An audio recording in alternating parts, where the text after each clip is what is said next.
all, this is Olivia J Price with In the City magazine, and we have a very special guest in the building right now. And I just want to take a little bit of time to give you the momentum of what led us here today in this evening, okay? First off, I met this young woman. Actually, I didn't meet her. I seen her on social media and the impact that she had in our community. And we were talking with producers. We were like, hey, you know what? We got to get this lady up in the building here. And we got her. And It's been a blessing. And I just want to kind of give them that little teaser there before I let you introduce yourself, because what you've done. Yes. And we just talked about that before we started our recording, the ripple effect of what you made, honestly. Yeah. So I want to go ahead and give it up for Miss Myesha Banks. Hi, guys. I'm so happy to be here. I am truly happy. My name is Myesha Banks. I am from Brooklyn, New York. I made my way to Atlanta maybe about 2 years ago, coming up on 2 years. And I'm here just making some noise. I'm a motivational speaker, a fashionista, of course. Love fashion, love getting dressed. That's my. I can tell. That's my soul. I can tell. You see great minds think alike with the black. Yes. I'm loving it. Also, I'm a published author and I'm a podcaster. But the little snippet is my 9 to 5 is law enforcement. I am a police officer here in Atlanta. I'm with Atlanta Police Department, and that's me. Listen, I'm just saying we got some really nice accolades here, and I'm going to touch on a few of them because you led with published author, yes, podcaster, yes, entrepreneur, yes, and there's one more. Don't tell me. Fashionista, yes, got that part, and there was one more. Atlanta Police Department. Oh no, that's for last. That's for last. There was one other thing you said. Motivational speaker. Yes. We're gonna start there because I believe that you said you're 35. Yes. Okay, so I'm 31. You're 35. You're right in there. You're right in the mix. We're still in the young entrepreneur. I would say stage of things, right? Because we're over 40, I say you're not a young entrepreneur no more. No, under 40, we're still young. We're still young. Yes. That's right. So tell me, but actually, before I get into motivational speaker, I want to go back a little bit with you. Take me down memory lane in Brooklyn, New York. Tell me about that. Tell me about that experience and what led you here to Atlanta. So when I was back home, I was doing my thing, of course, of motivational speaking. I had a couple of women empowerment events, which was sold out. They did very, very well. But I also believe that when you have a voice, when you have a gift, there's something about movement. And I believe in God very, very deeply. And he always tell me that, you know, when you want to make noise or you want your voice to be spread, you have to plant your seed in different places. So when he told me to move, right, I was, and I said everything was going well at home. It wasn't like I hid at home. I wasn't struggling. I just felt like I needed to get to a different group of people. Yeah. So, you know, speaking in my community, I was the only motivational speaker in Brooklyn. Oh, wow. And I was having empowerment events, and all of my local friends would come and support me, family, you know, different people from different parts of New York, Harlem, Bronx, things like that.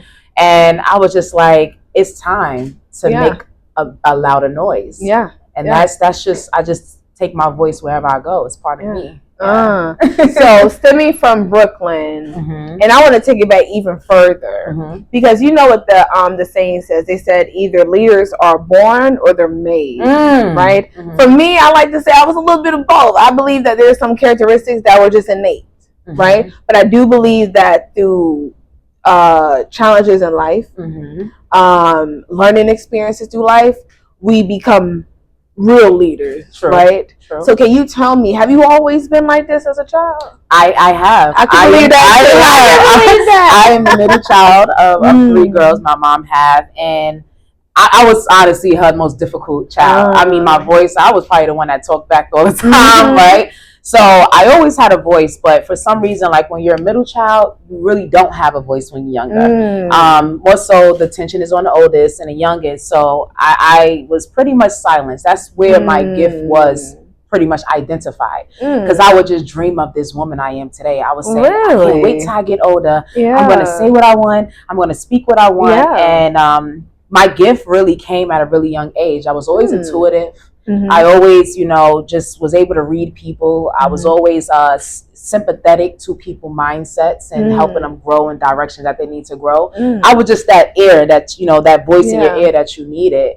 So moving forward with that, as I gotten older, my voice got stronger and stronger. And I just pick up a tripod one day. Oh yeah. And I said, let me just do this video, and I put it on YouTube, and it went viral, and that's when I knew that was my path. So, and that's the beautiful thing I can say about our generation, right? Because we're not so much the Gen Z, right? We're not that, but I do believe that we still we have technology on our side, right? Or growing into technology. Because I remember back in the day, we had our Nokia phones. We were lit, right?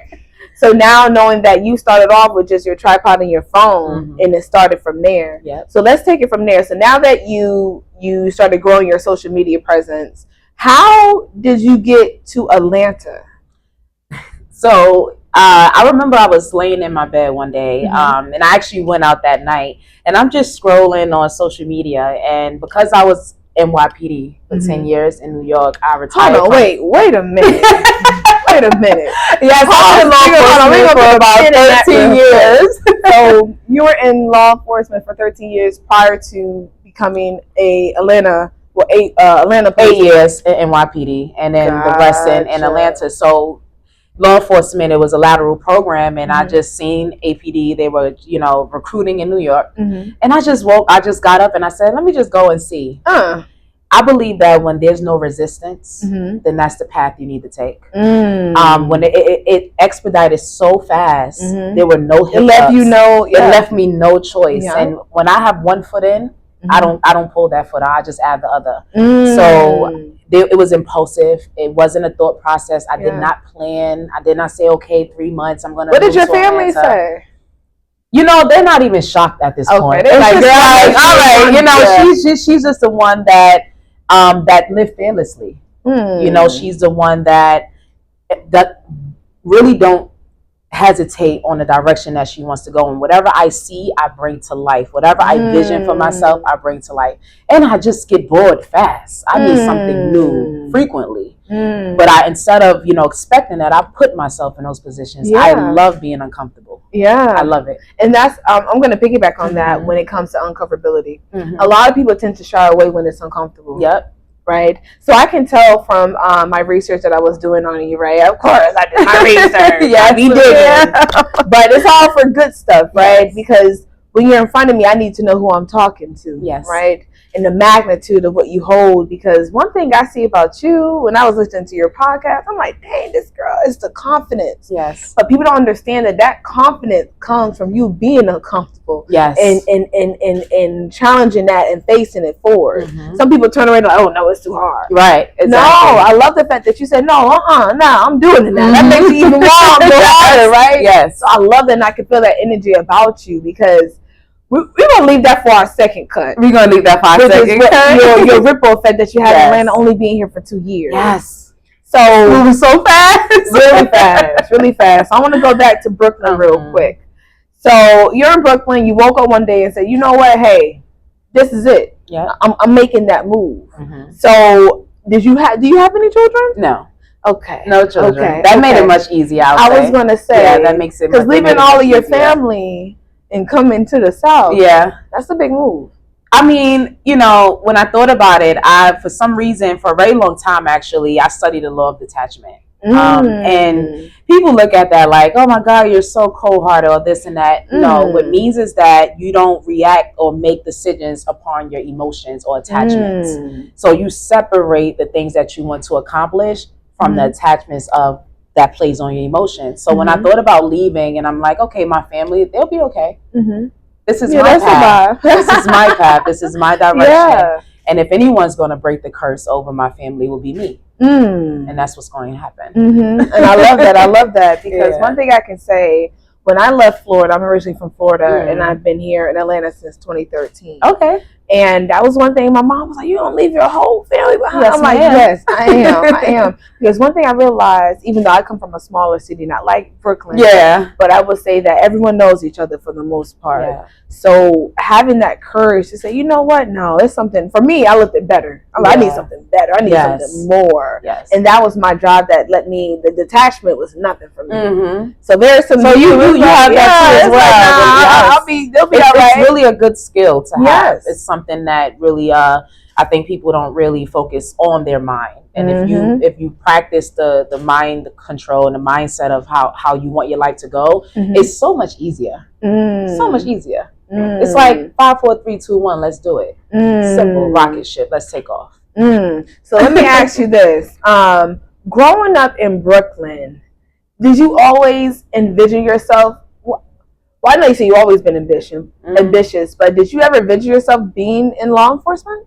Do you have family that's in law enforcement? So my father's side is military. Okay. My mom, I have maybe one officer, and my mom is in law enforcement as well. Not police, but she's in law enforcement. I didn't envision that because I actually went to school for fashion, merchandising, and marketing. That's my first degree. And so I always was an expressive person. But I always harness, just a demanding personality, that structure, that, that demanding voice, just that posture of leadership. So me being in law enforcement wasn't orchestrated through my thoughts. It was a step in a process that God had for me. And it's just, it's opening doors. Yeah. I mean, it's you've been rolling on that path. Yeah, I've been rolling. I mean, it's exposing me and teaching me how to speak, how to deal with certain people, how to communicate, and just carry yourself. Yeah. With that strength. Well, listen, look, we're going all day. This is part one, you all. This is part one because part two, I want you to tell the audience how your transition to Atlanta led you to one of the most. I mean, you like a shero. I know. You like a shero. National news. I want to talk about that. Yes. So part one, you guys, this is it. Stay tuned for part two.